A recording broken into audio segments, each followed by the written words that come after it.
माता दी। आज आषाढ़ मास गुप्त नवरात्रि का दूसरा दिन है और नवरात्रि के दूसरे दिन आज आप सुनेंगे दुर्गा सप्तशती के दूसरे और तीसरे अध्याय का पाठ और उससे पहले आप सुनेंगे दुर्गा कवच का पाठ।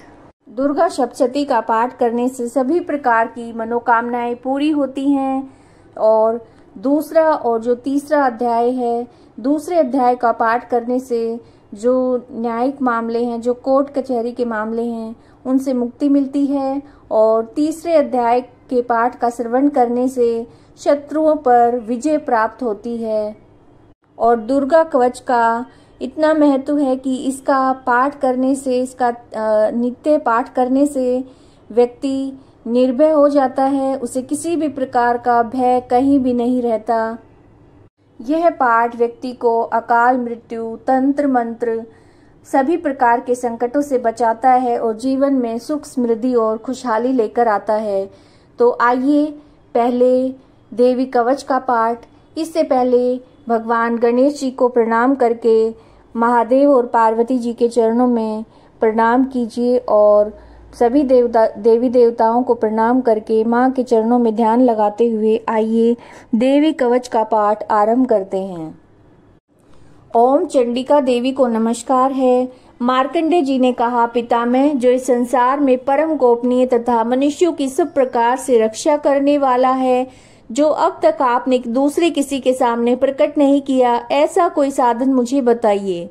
ब्रह्मा जी बोले, ब्रह्मांड, ऐसा साधन तो देवी का कवच ही है, जो गोपनीय से भी परम गोपनीय, पवित्र तथा संपूर्ण प्राणियों का उपकार करने वाला है। महामुने, उसे श्रवण करो। देवी की 9 मूर्तियां हैं जिन्हें नव दुर्गा कहते हैं। उनके पृथक पृथक नाम बतलाए जाते हैं। प्रथम नाम शैलपुत्री है, दूसरी मूर्ति का नाम ब्रह्मचारिणी है, तीसरा स्वरूप चंद्रघंटा के नाम से प्रसिद्ध है, चौथी मूर्ति को कुष्मांडा कहते हैं, पांचवी दुर्गा का नाम स्कंद माता है और देवी के छठे रूप को कात्यायनी कहते हैं, सातवां कालरात्रि और आठवां स्वरूप महागौरी के नाम से प्रसिद्ध है, नवी दुर्गा का नाम सिद्धिदात्री है। ये सब नाम सर्वज्ञ महात्मा वेद भगवान द्वारा प्रतिपादित हुए हैं। जो मनुष्य अग्नि में जल रहा हो, रणभूमि में शत्रुओं से घिर गया हो, विषम संकट में फंस गया हो तथा इस प्रकार भय से आतुर होकर जो भगवती दुर्गा की शरण में प्राप्त हुए हों, उनका कभी कोई अमंगल नहीं होता। युद्ध के समय संकट पड़ने पर उन पर कोई भी विपत्ति नहीं आती। उन्हें शोक, दुख और भय की प्राप्ति नहीं होती। जिन्होंने भक्ति पूर्वक देवी का स्मरण किया है, उनका निश्चय ही अभ्युदय होता है। देवेश्वरी, जो तुम्हारा चिंतन करते हैं, उनको तुम निसंदेह रक्षा करती हो। चामुंडा देवी प्रेत पर आरूढ़ होती है, वाराही भैंसे की सवारी करती हैं, ऐन्द्री का वाहन ऐरावत हाथी है, वैष्णवी देवी गरुड़ पर आसन जमाती हैं और माहेश्वरी वृषभ पर आरूढ़ होती हैं, कुमारी का वाहन मयूर है। भगवान विष्णु की प्रियतमा लक्ष्मी देवी कमल के आसन पर विराजमान हैं और हाथों में कमल धारण किए हुए हैं। वृषभ पर आरूढ़ ईश्वरी देवी ने श्वेत रूप धारण कर रखा है। ब्राह्मी देवी हंस पर बैठी हुई हैं और सभी प्रकार के आभूषणों से विभूषित हैं। इस प्रकार ये सभी माताएं सभी प्रकार की योग शक्तियों से संपन्न हैं। इनके सिवा और भी बहुत सी देवियां हैं जो अनेक प्रकार के आभूषणों की शोभा से युक्त तथा नाना प्रकार के रत्नों से सुशोभित हैं। ये संपूर्ण देवियां क्रोध में भरी हुई हैं और भक्तों की रक्षा के लिए रथ पर बैठी दिखाई देती हैं। ये शंख, चक्र, गदा, शक्ति, हल और मूसल, खेटक और तोमर, परशु तथा पाश, कुंत और त्रिशूल एवं उत्तम शांग, धनुष आदि अस्त्र शस्त्र अपने हाथों में धारण करती हैं। दैत्यों के शरीर का नाश करना, भक्तों को अभय दान देना और देवताओं का कल्याण करना, यही इनके शस्त्र धारण करने का उद्देश्य है। कवच आरंभ करने से पहले इस प्रकार से प्रार्थना करनी चाहिए। महान रौद्र रूप, अत्यंत घोर पराक्रम, महान बल और महान उत्साह वाली देवी, तुम महान भय का नाश करने वाली हो, तुम्हें नमस्कार है। तुम्हारी ओर देखना भी कठिन है। शत्रुओं का भय बढ़ाने वाली जगदम्बिके, मेरी रक्षा करो। पूर्व दिशा में इंद्री मेरी रक्षा करे। अग्निकोण में अग्निशक्ति और दक्षिण दिशा में वाराही, नेत्र कोण में खड्गधारिणी मेरी रक्षा करे। पश्चिम दिशा में वारुणी और वायव्य कोण में मृग पर सवारी करने वाली देवी मेरी रक्षा करे। उत्तर दिशा में कुमारी तथा ईशान कोण में शूलधारिणी देवी रक्षा करे। ब्रह्माणी तुम ऊपर की ओर से मेरी रक्षा करो। वैष्णवी देवी नीचे की ओर से मेरी रक्षा करें। इस प्रकार शव को अपना वाहन बनाने वाली चामुंडा दसों दिशाओं में मेरी रक्षा करे। जया आगे से और विजया पीछे की ओर से रक्षा करे। वाम भाग में अजिता और दक्षिण भाग में अपराजिता रक्षा करे। उद्योतनी शिखा की रक्षा करे। उमा मेरे मस्तक पर विराजमान होकर रक्षा करें। ललाट में मालाधारी रक्षा करें और यशस्विनी देवी मेरी बोहों का संरक्षण करे।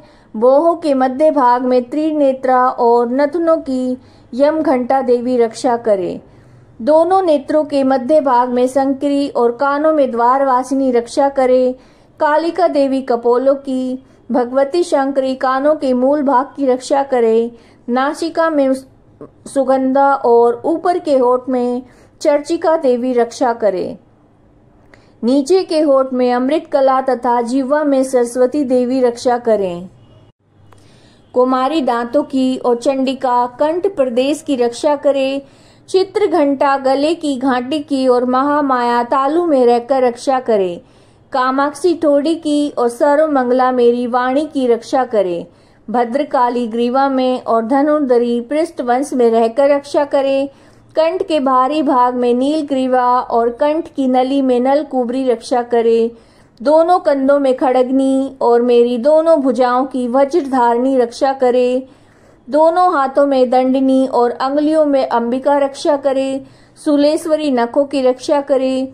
कुलेश्वरी कुक्षी में रहकर रक्षा करे। महादेवी मेरे दोनों स्तनों की और शोक विनाशनी देवी मन की रक्षा करें।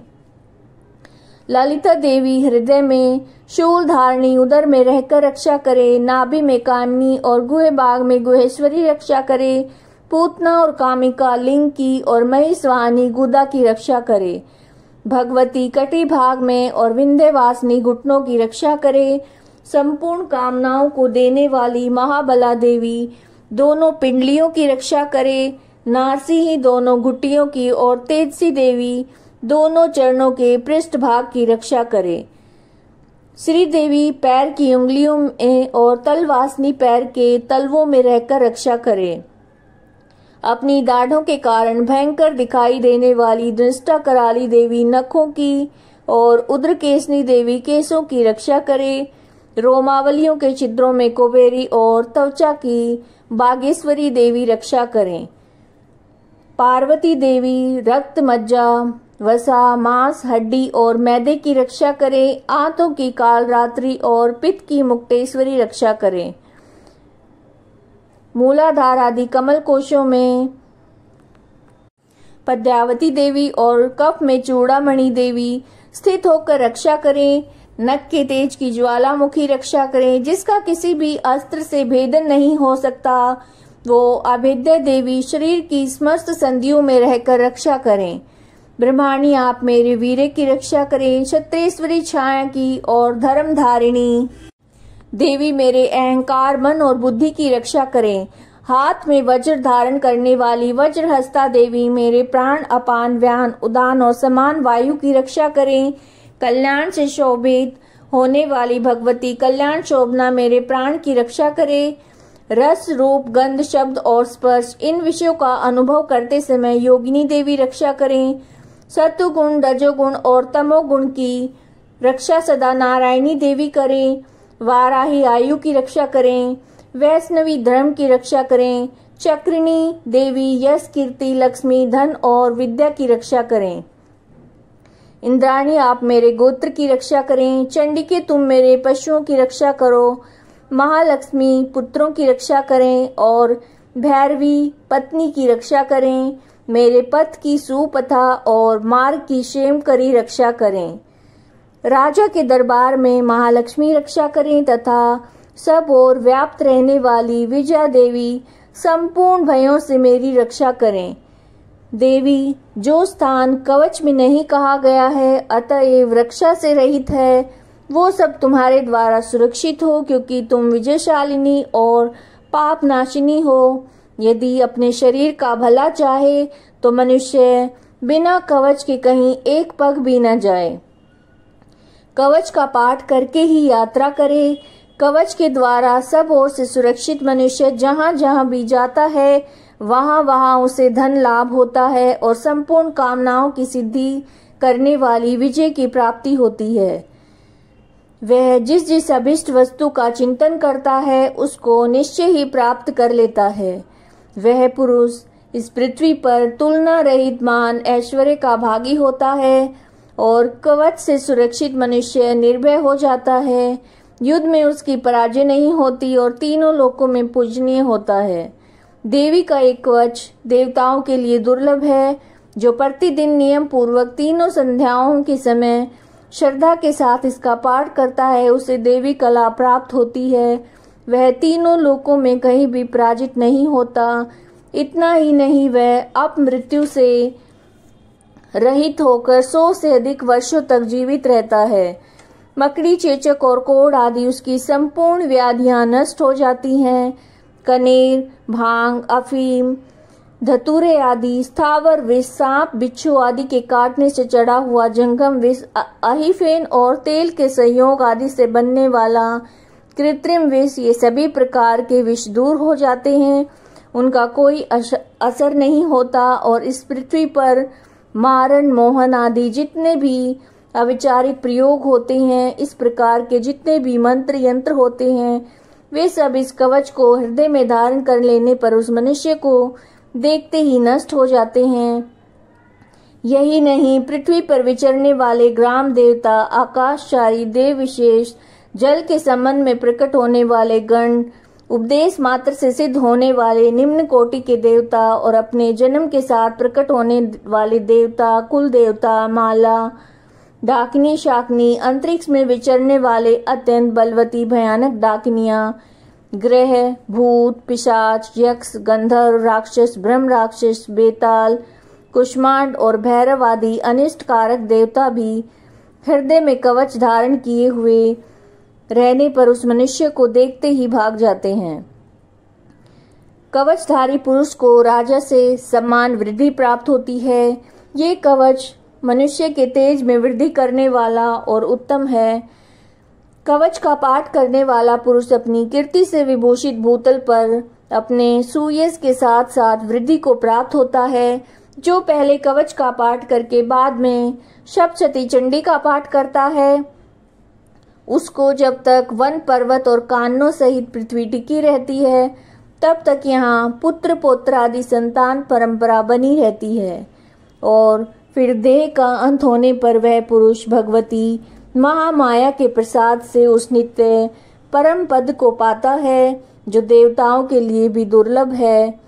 वह सुंदर दिव्य रूप धारण करता है और कल्याण में शिव के साथ आनंद का भागी होता है। श्री दुर्गा सप्तशती दूसरा अध्याय। देवताओं के तेज से देवी का प्रादुर्भाव और महिषासुर की सेना का वध। ओम मध्यम चरित्र के विष्णु ऋषि महालक्ष्मी देवता उष्णिक क्षण शाकंभरी शक्ति दुर्गा बीज वायु तत्व और यजुर्वेद स्वरूप हैं। श्री महालक्ष्मी जी की प्रसन्नता के लिए मध्यम चरित्र के पाठ में इसका विनियोग है। मैं कमल के आसन पर बैठी हुई प्रसन्न मुख वाली महिषासुरमर्दिनी भगवती महालक्ष्मी का भजन करता हूँ, जो अपने हाथों में अक्षमाला, फरसा, गदा, बाण, वज्र, पद्य, धनुष, कुंडिका, दंड, शक्ति, खड़ग, ढाल, शंख, घंटा, मधुपात्र, शूल, पाश और चक्र धारण करती हैं। ऋषि कहते हैं, पूर्व काल में देवताओं और असुरों में पूरे 100 वर्षों तक घोर संग्राम हुआ था। उसमें असुरों का स्वामी महिषासुर था और देवताओं के नायक इंद्र थे। उस युद्ध में देवताओं की सेना महाबली असुरों से परास्त हो गई और संपूर्ण देवताओं को जीतकर महिषासुर इंद्र बन बैठा। तब पराजित होकर देवता प्रजापति ब्रह्मा जी को आगे करके उस स्थान पर गए जहां भगवान शंकर और विष्णु विराजमान थे। देवताओं ने महिषासुर के पराक्रम और अपनी पराजय का यथावत वृतांत उन दोनों देवेश्वरों से विस्तार पूर्वक कह सुनाया। वे बोले, भगवान, महिषासुर सूर्य, इंद्र, अग्नि, वायु, चंद्रमा, यम, वरुण और अन्य देवताओं के अधिकार को छीनकर स्वयं ही सबका अधिष्ठाता बन बैठा है। उस दुरात्मा महिष ने समस्त देवताओं को स्वर्ग से निकाल दिया है और अब वे मनुष्यों की भांति पृथ्वी पर विचरते हैं। दैत्यों की ये सारी करतूत हमने आप लोगों से कह सुनाई है। अब हम आपकी ही शरण में आए हैं, उसके वध का उपाय सोचिए। इस प्रकार देवताओं के वचन सुनकर भगवान विष्णु और शिव ने दैत्यों पर बड़ा क्रोध किया और उनकी भौहें तन गई, मुंह टेढ़ा हो गया। तब अत्यंत कोप में भरे हुए चक्रपाणी श्री विष्णु के मुख से एक महान तेज प्रकट हुआ। इसी प्रकार ब्रह्मा, शंकर, इंद्र आदि अन्य देवताओं के शरीर से भी बड़ा भारी तेज निकला। वह सब मिलकर एक हो गया और महान तेज का वो पुंज जाज्वल्यमान पर्वत सा जान पड़ा। देवताओं ने देखा कि जहां उसकी ज्वालाएं संपूर्ण दिशाओं में व्याप्त हो रही थी, संपूर्ण देवताओं के शरीर से प्रकट हुए उस तेज की कहीं तुलना नहीं थी।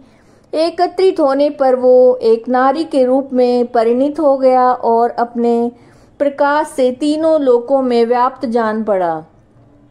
भगवान शंकर का जो तेज था उससे उस देवी का मुख प्रकट हुआ और यमराज के तेज से उसके सिर के बाल निकल आए। विष्णु भगवान के तेज से उसकी भुजाएं उत्पन्न हुई। चंद्रमा के तेज से दोनों का, इंद्र के तेज से मध्य भाग का प्रादुर्भाव हुआ और वरुण के तेज से जंघा और पिंडली तथा पृथ्वी के तेज से नितंब भाग प्रकट हुआ। ब्रह्मा जी के तेज से दोनों चरण और सूर्य के तेज से उनकी उंगलियां हुई। वसुओं के तेज से हाथों की उंगलियां और कुबेर के तेज से नासिका प्रकट हुई। उस देवी के दांत प्रजापति के तेज से और तीनों नेत्र अग्नि के तेज से प्रकट हुए थे। उसकी भौहें संध्या और कान वायु के तेज से उत्पन्न हुए थे। इसी प्रकार अन्य देवताओं के तेज से उस कल्याणमयी देवी का आविर्भाव हुआ। तदंतर समस्त देवताओं के तेज पुंज से प्रकट हुई देवी को देखकर महिषासुर के सताए हुए देवता बहुत प्रसन्न हुए। पिनाकधारी भगवान शंकर ने अपने शूल से एक शूल निकालकर उन्हें दिया। फिर भगवान विष्णु ने अपने चक्र से चक्र उत्पन्न करके भगवती को अर्पण किया। वरुण ने भी शंख भेंट किया। अग्नि ने उन्हें शक्ति दी। वायु ने धनुष और बाण से भरे हुए 2 तरकस प्रदान किए। सहस्त्र नेत्रों वाले देवराज इंद्र ने अपने वज्र से वज्र उत्पन्न करके दिया। ऐरावत हाथी से उतर कर एक घंटा भी प्रदान किया। यमराज ने काल दंड से दंड और वरुण ने पाश, प्रजापति ने स्फटिकाक्ष की माला, ब्रह्मा जी ने कमंडलू भेंट किया। सूर्य ने देवी के समस्त रोमकूपों से अपनी किरणों का तेज भर दिया। काल ने उन्हें चमकती हुई ढाल और तलवार दी। शिव समुद्र ने उज्ज्वल हार और कभी जीर्ण न होने वाले 2 दिव्य वस्त्र भेंट किए। साथ ही उन्होंने दिव्य चूड़ामणि, 2 कुंडल, कड़े, उज्ज्वल अर्धचंद्र और बाहुओं के लिए केयूर, दोनों चरणों के लिए निर्मल नुपुर और गले की सुंदर हंसली और सब अंगुलियों में पहनने के लिए रत्नों की बनी अंगूठियां भी दी। विश्वकर्मा ने उन्हें अत्यंत निर्मल फरसा भेंट किया। साथ ही अनेक प्रकार के अस्त्र और अभेद्य कवच दिए। इनके सिवा मस्तक और वक्ष स्थल पर धारण करने के लिए कभी न कुमलाने वाली कमलों की मालाएं दी। जल्दी ने उन्हें सुंदर कमल का फूल भेंट किया। हिमालय ने सवारी के लिए सिंह और भांति भांति के रत्न समर्पित किए। धनाध्यक्ष कुबेर ने मधु से भरा हुआ पान पात्र दिया और संपूर्ण नागों के राजा शेष ने, जो इस पृथ्वी को धारण करते हैं, बहुमूल्य मणियों से विभूषित नागहार भेंट किया। इसी प्रकार देवताओं ने भी आभूषण और अस्त्र शस्त्र देकर देवी का सम्मान किया। तत्पश्चात उन्होंने बार बार अट्टहास पूर्वक उच्च स्वर से गर्जना की और अनेक भयंकर नाद से संपूर्ण आकाश गूंज उठा। देवी का यह अत्यंत उच्च स्वर से किया हुआ सिंहनाद कभी कहीं समा न सका। आकाश उसके सामने लघु प्रतीत होने लगा। उससे बड़े जोर की प्रतिध्वनि हुई, जिससे संपूर्ण विश्व में हलचल मच गई और समुद्र कांप उठे, पृथ्वी डोलने लगी, समस्त पर्वत हिलने लगे। उस समय देवताओं को अत्यंत प्रसन्नता के साथ सिंह वाहिनी भवानी ने कहा, देवी तुम्हारी जय हो। साथ ही महर्षियों ने भक्ति भाव से विनम्र होकर उनका स्तवन किया। संपूर्ण त्रिलोकी को शोकग्रस्त देखकर दैत्यगण अपनी समस्त सेना को कवच आदि से सुसज्जित करके हाथों में हथियार लेकर सहसा उठकर खड़े हो गए। उस समय महिषासुर ने बड़े क्रोध में आकर कहा, ये क्या हो रहा है? फिर वह संपूर्ण असुरों से घिरकर उस सिंहनाद की ओर लक्ष्य करके दौड़ा और आगे पहुंचकर उसने देवी को देखा, जो अपनी प्रभा से तीनों लोकों को प्रकाशित कर रही थी। उनके चरणों के भार से पृथ्वी दबी जा रही थी, माथे के मुकुट से आकाश में रेखा खिंच रही थी। वे अपने धनुष की टंकार से सातों पातालों को शुद्ध किए देती थी। देवी अपनी 1000 भुजाओं से संपूर्ण दिशाओं को आच्छादित करके खड़ी थी। तदंतर उनके साथ दैत्यों का युद्ध छिड़ गया। नाना प्रकार के अस्त्र शस्त्रों के प्रहार से संपूर्ण दिशाएं उद्भासित होने लगी। चिक्षुर नामक महान असुर महिषासुर का सेना नायक था। वह देवी के साथ युद्ध करने लगा। अन्य दैत्यों की चतुरंगिनी सेना साथ लेकर चामर भी लड़ने लगा। 60,000 रथियों के साथ आकर उदग्र नामक महादैत्य ने लोहा लिया। 1 करोड़ रथियों को साथ लेकर महाहनु नामक दैत्य युद्ध करने लगा, जिसके रोए तलवार के समान तीखे थे। वह असिलोमा नाम का महादैत्य 5 करोड़ रथी सैनिकों सहित युद्ध में आ डटा। 60 लाख रथियों से घिरा हुआ बाष्कल नामक दैत्य भी युद्ध भूमि में लड़ने लगा। परिवारित नामक राक्षस हाथी सवार और घुड़सवारों के अनेक दलों तथा 1 करोड़ रथियों की सेना लेकर युद्ध करने लगा। विडाल नामक दैत्य 5 अरब रथियों से घिरकर लोहा लेने लगा। इनके अतिरिक्त और भी हजारों महादैत्य रथ, हाथी और घोड़े की सेना लेकर वहां देवी के साथ युद्ध करने लगे। स्वयं महिषासुर उस रणभूमि में कोटि कोटि शस्त्र, रथ, हाथी और घोड़ों की सेना से घिरा हुआ खड़ा था। वे दैत्य देवी के साथ तोमर, भिंदीपाल, शक्ति, मूसल, खड़ग, परशु, पट्टिस आदि अस्त्र शस्त्रों का प्रहार करते हुए युद्ध कर रहे थे। कुछ दैत्यों ने उन पर शक्ति का प्रहार किया, कुछ लोगों ने पाश फेंके तथा कुछ दूसरे दैत्यों ने खड़ग प्रहार करके देवी को मार डालने का उद्योग किया। देवी ने भी क्रोध में भरकर खेल खेल में ही अपने अस्त्र शस्त्रों की वर्षा करके दैत्यों के समस्त अस्त्र शस्त्र काट दिए।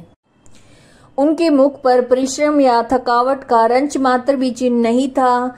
देवता और ऋषि उनकी स्तुति करते थे। वे भगवती परमेश्वरी दैत्यों के शरीरों पर अस्त्र शस्त्रों की वर्षा करती रही।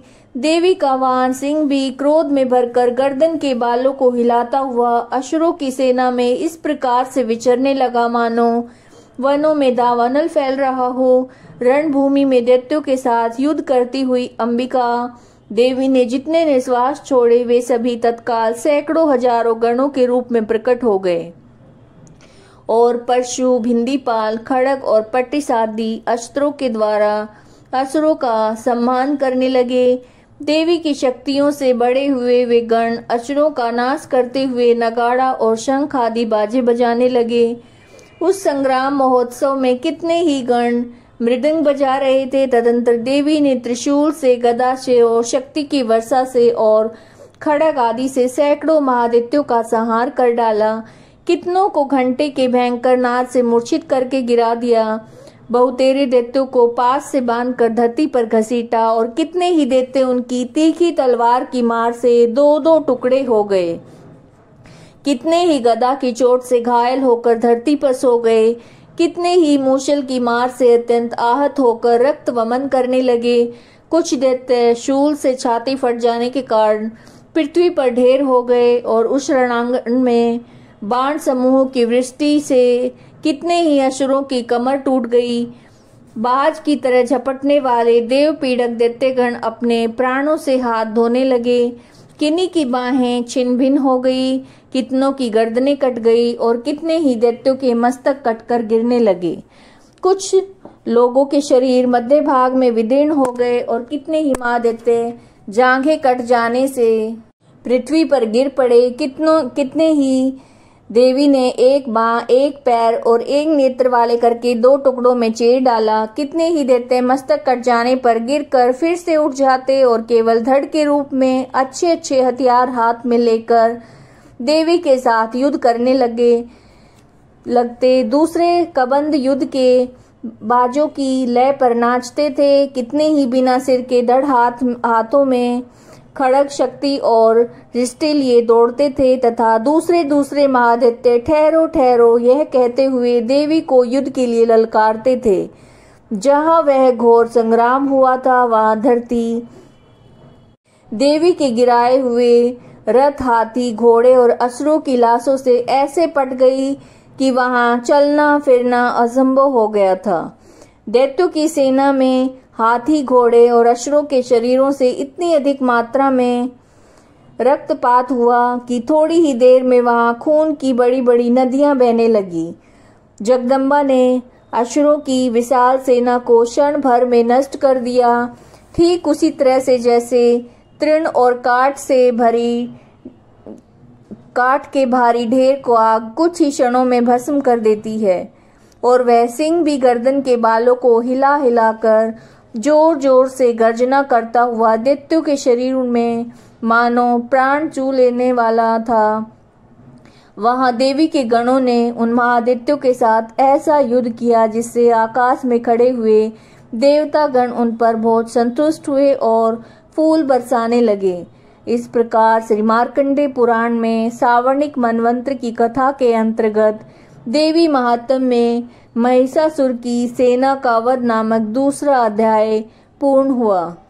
अब आप तीसरा अध्याय सुनेंगे। सेनापतियों सहित महिषासुर का वध। जगदम्बा के श्रीअंगों की कांति उदय काल के सहस्त्रों सूर्यों के समान है।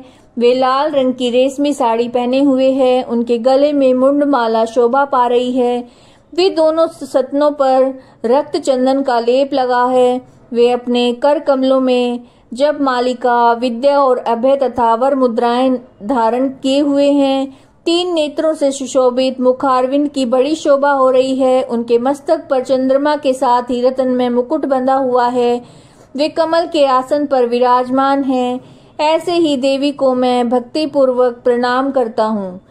ऋषि कहते हैं, दैत्यों की सेना को इस प्रकार तहस नहस होते देखकर महादैत्य सेनापति चिक्षुर को क्रोध में भरकर अंबिका का देवी से युद्ध करने के लिए आगे बढ़ा।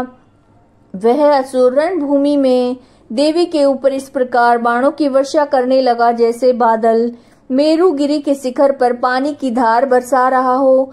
तब देवी ने अपने बाणों से उसके बाण समूह को अनायास ही काट कर उसके घोड़ों और सारथी को मार डाला।